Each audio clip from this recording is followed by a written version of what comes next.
This past Monday, my coworker and I came back to our hotel after a long day of work in the field. Samantha and I walked down the hall to our rooms. As I opened my door, I froze. There was a woman in the bathroom. I said, "Hello?" No response. At first, I thought maybe it was housekeeping, but then I saw it. She was holding my bag with my clothes inside. Shocked, I turned to Samantha and said, "There's a woman in my room." I asked the stranger, "What are you doing with my stuff?" She looked flustered, mumbling something about how her key still worked, how that's how she got in. My mind was racing. She was caught mid-robbery, scrambling, dropping my things, fumbling with her purse and a white plastic bag. I demanded, "What's in the bag?" She insisted, "It's just my things, I'll show you." She opened it up. I didn't see anything of mine. In shock, I let her leave. Inside, my room was a mess. My electronics were still there, but my clothes, my bikini, even my passport had been shoved into my bags randomly. On the counter, I noticed my medication had been tampered with. Panic set in. I needed that medication. So I ran out searching hallways, stairwells, even the laundry room, but she was gone.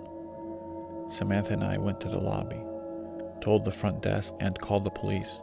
Back upstairs, I found something on my bed, a metal bat with a flashlight taped to the end. She must have left it in her rush. There was also a necklace, probably hers, dropped when she scrambled with my bags. The police arrived, took our statement, and searched the room. Then I pointed out something strange, bits of drywall in the sink. At first, no one could explain it. The doors and windows weren't broken. The officers assumed she had some kind of spare key. But later, as I sat down on the bed, making calls, I kept staring at the drywall, then at the mirror above the sink. Something felt wrong. I called Samantha back in, and together we pulled the mirror off the wall. Behind it was a hole, just big enough for someone to crawl through. We called the officers back upstairs. Behind the mirror, inside the wall, they found a stash. A pillow, blankets, clothes, cigarettes, even a toothbrush. This woman had been living in the wall, behind my mirror. The crawl space ran between rooms, about 2 feet wide. She had access to me, and to anyone else, whenever she wanted. One officer muttered over the radio, "No effing way." They snapped photos, shaking their head in disbelief. We packed our things immediately and left the hotel. Looking back, I realized something chilling. The last time we stayed here, I smelled cigarette smoke in my room. I assumed it was from the vents, but it wasn't. It was her, smoking just on the other side of my mirror. She could have been in other people's rooms too, all because the hotel never properly patched the renovation holes. They just covered them with mirrors. I'll start by saying I was incredibly naive. 3 years ago when I was 19, my best friend, let's call her Lena, worked at a restaurant in a rough part of the city. She had moved there from our small suburb about 35 minutes away. I still live with my parents back in the suburb, so I didn't exactly have the best street smarts. At the time, I hated carrying a purse. I just used a little wristlet, a wallet I could strap around my wrist. One day, I stopped by Lena's restaurant to see her. We hung out during her break, chatted for about half an hour, and then I left. It wasn't until I was driving away that I realized I had left my wallet behind. I texted Lena to check, but when she looked, it was already gone. My dad canceled all my cards, but I still hoped someone might return it. After all, my ID was inside. The very next day, Lena texted me. Someone had called the restaurant claiming they had my wallet. She had given them my number. At first, I was relieved. A stranger texted me, saying they had it and wanted to give it back. They never gave me a name, never gave me a description. I didn't care. I just thanked them over and over again and asked when I could meet them. Hours passed, then finally a message, an address. They told me to come around 9 p.m. The address was in another bad area, about 20 minutes from the restaurant. But that didn't scare me. Not yet. When I arrived, I realized instantly something wasn't right. The house was an old row home, but the one next to it had been demolished. The windows were boarded up. The grass was waist high. Graffiti covered the walls. No lights inside. The place looked abandoned. Yet the door was ajar. I texted the number, "I'm here." They replied immediately, "Come in." My stomach dropped. It was summer, so there was still a little light left, but inside it was pitch black. I turned on my phone flashlight, stepped out of the car, and crept towards the dry-rotted wooden steps. The door creaked as I pushed it open. No furniture, nothing but darkness.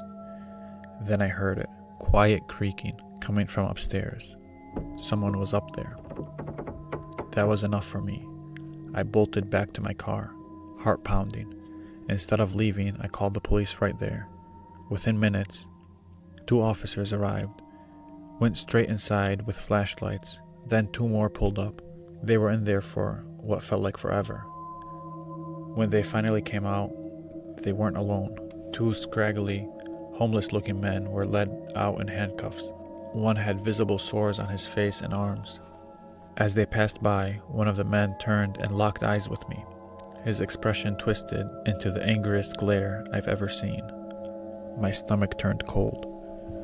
The officers walked over to me and said they found my wallet inside. The cash was gone, but everything else was still there. Then they scolded me for being so unbelievably reckless. I drove home that night, shaken, clutching my wallet. I never told my parents until years later. I never got another text from that number. And I still don't know, were those men luring me in? Was I about to walk into something darker than a simple theft? That night I learned to carry a purse, and learned that sometimes when someone tells you to come inside, you should never ever go. This happened to me when I was in middle school, around 12. My parents were really involved in helping the local area homeless. And every Thursday night at church, they would get together with a bunch of people and make bagged lunches to hand out around town. That meant every Tuesday my dad had an agreement with the owner of the local area food bank to go in and get some boxes of food to put in the lunches. I liked to go with him Tuesday nights because I sometimes got treats or toys or whatever else was there. For a bit of atmosphere to this story, the food bank was in the creepiest possible place in town. It was by some abandoned railroad tracks, a huge warehouse with not much else around it, except the abandoned fairgrounds across the street. At night, it had an extremely creepy vibe, so especially in the winter. I sometimes dreaded going because it got dark so early. One night, my dad was looking through the food bank, as usual, and we were getting ready to leave. I held the front door open for him, so that he could carry all the stuff out. And then he was going to lock the door behind him. Well, as soon as I opened the front door, this car came screeching up out of nowhere. It looked like a cop car, sort of. A rounder sedan, something like that. Its headlights were off. This car pulls up literally just a few feet in front of me, and my stomach automatically drops. My dad grabs me by the shirt and quite literally throws me back inside, telling me to turn the lights off and lock the door behind me. But I couldn't. I opened the door a crack. I was certain that my dad was about to be killed. 3 very large men got out of the car and stood directly in front of my dad, just staring at him. At that moment, I opened the door further, until I knew they could see me. I couldn't fathom just watching something terrible happen. These men regarded me, looked at each other, and got back into the car. They drove away very slowly, and my dad and I hightailed it out of there. I completely believe if I hadn't been there that night, my dad would have been robbed, hurt, or killed, possibly all 3. Thank you for watching and listening. Don't forget to like, subscribe, and share these stories with someone who thinks they sleep too easily at night.